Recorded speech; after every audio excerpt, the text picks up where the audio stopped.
संजू सैमसन के आने से बल्लेबाजी में कितना बदलाव हुआ है, टीम इंडिया के इंटेंट और एग्रेशन में कितना बदलाव हुआ है, पावर प्ले की यूटिलाइज भारत किस तरह से करने लगा है, उस पर थोड़ा बात करना जरूरी है। देखिए, संजू सैमसन जब आए, संजू सैमसन कहीं गए नहीं थे, टीम इंडिया में ही थे। T20 विश्व कप में अगर ईशान किशन बतौर विकेट कीपर थे तो ये भी थे। बशर्ते बस अंतर ये था कि संजू सैमसन को स्क्वाड में रखा तो गया था, लेकिन प्लेइंग 11 में नहीं रखा गया, क्योंकि संजू सैमसन उस तरह का रिजल्ट नहीं दे पा रहे थे जिस तरह से भारत को बतौर ओपनर चाहिए था। अभिषेक शर्मा के साथ यही चाहिए था कि अभिषेक शर्मा जैसे अगर बैटिंग हो तो भाई साहब भारत के लिए तो वाह वाह 120 रन बन जाए, क्योंकि अभिषेक शर्मा 6 ओवर में 60 70 80 रन अपने अकेले बलबूते बना देते हैं।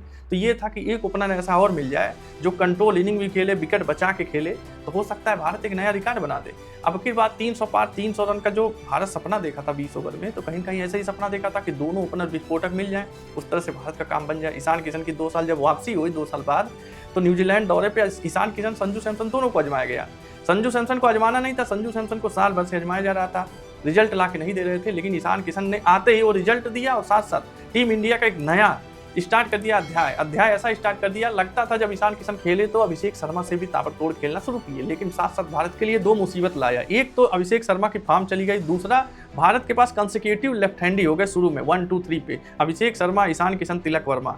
तो देखिए, विरोधी टीमों ने फायदा उठाना शुरू किया, स्ट्रेटेजी बनाना शुरू किया। वर्ल्ड कप में भारत उस दावेदारी के साथ तो आया था कि हम विश्व विजेता बनेंगे, लेकिन वो दावेदारी फेल होती दिख गई छोटी टीमों के खिलाफ। क्यों? क्योंकि भारत का जो सबसे बड़ा ताकत था, भारत की बल्लेबाजी और टॉप ऑर्डर की बल्लेबाजी, जो पावर प्ले में तहस नहस विध्वंस मचा देती थी, उसी टॉप ऑर्डर का काट निकाल लिया। लेफ्ट हैंडी जो कहीं कहीं काल बने हुए थे गेंदबाजों का विपक्षी टीम के, वही बन गए भारत के लिए एक सरदर्द बन गए। कब बन गए? जब ऑफ स्पिनर आए, फिंगर स्पिनर आए। स्ट्रेटजी बनी विरोधी टीमों की कि अब इनके खिलाफ आप स्पिनर जितने आओ भाई साहब कम बैक करो। आप स्पिनर, अब असली वक्त आ गया विकेट लेने का, पावर प्ले में विकेट लेने का। आप किसी भी देश के आप स्पिनर देख लीजिए, एक तरह से भारत संजीवनी दिया कि भाई साहब अब आइए और आपका T20 वर्ल्ड कप में स्वागत है। भारत जैसी बड़ी टीम को, मजबूत टीम को परेशान करने और साथ साथ अपने आत्मविश्वास को भी लेने का, बाकी टीमों को भी आप ऐसे परेशान करोगे तो कहीं न कहीं वो लोग ना सिर्फ भारत को परेशान किए, बल्कि उस मोमेंटम को लेकर दूसरे देशों को भी परेशान किए। तो भारत के साथ सबसे बड़ी सिरदर्दी ये हो गई। अभिषेक शर्मा का फॉर्म जब चला गया, लगातार 0 पे आउट होने लगे। ईशान किशन भी बड़ा कैमियो खेले, बड़ी पारियां खेले, लेकिन वो भी 0 पे आउट होने लगे। भारत के लिए बहुत बड़ी चिंता की बात नहीं थी, क्योंकि भारत छोटी टीमों से भिड़ा, लीग मैच में जीत गया। लेकिन भारत के लिए जब चिंता की बात बनी, जब डू और डाई वाला मैच आ गया साउथ अफ्रीका से, जब इंडिया हार गई, तब ये हुआ कि भाई साहब अब संजू सैमसन को लाना पड़ेगा। उसके 2 रीजन हैं। अभिषेक शर्मा का फॉर्म नहीं चल रहा है, दूसरा संजू सैमसन के आने से एक ओपनर मिलेगा, स्टेबलिश ओपनर मिलेगा, जो कम से कम थोड़े रन तो बनाएगा, लेकिन शुरू में 0 पे आउट नहीं होगा। संजू सैमसन के साथ इतना यकीन था। दूसरा ये भी था कि जो लेफ्टी राइटी का जो स्ट्रिक था, वो एक टूट तक लेफ्टी अब नहीं होगा, एक लेफ्टी एक राइटी।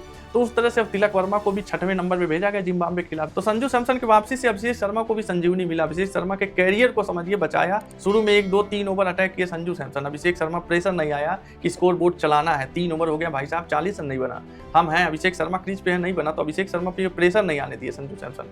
अभिषेक शर्मा का कैरियर बचाया। साथ साथ जो अभिषेक शर्मा के 0 आउट होने से तिलक वर्मा जो ढीले पड़ रहे थे, अपनी पारी नहीं खेल पा रहे थे, विस्फोटक पारी कहिए, कंट्रोल इनिंग कहिए, मिडिल ऑर्डर में जिस तरह से खेलते हैं तिलक वर्मा, उस तरह से नहीं खेल पा रहे थे, तो कहीं कहीं वो भी अपने फॉर्म में आ गए अभिषेक शर्मा की वजह से। तो अभिषेक शर्मा, तिलक वर्मा और साथ साथ संजू सैमसन और भारत का लेफ्टी राइटी का कॉम्बिनेशन बना दिया। ट्रांजिशन आया, क्योंकि भारत की बल्लेबाजी बिखर रही थी। भारत की बल्लेबाजी छोटी टीमों, बड़ी टीमों, सबके खिलाफ बिखर रही थी। साउथ अफ्रीका से 187 रन का टारगेट नहीं चेज हुआ, इसकी बल्लेबाजी इसका सबसे बड़ा कारण था, लेकिन जिम्बाब्वे के खिलाफ वही बल्लेबाजी 256 रन बना के दी 20 ओवर में।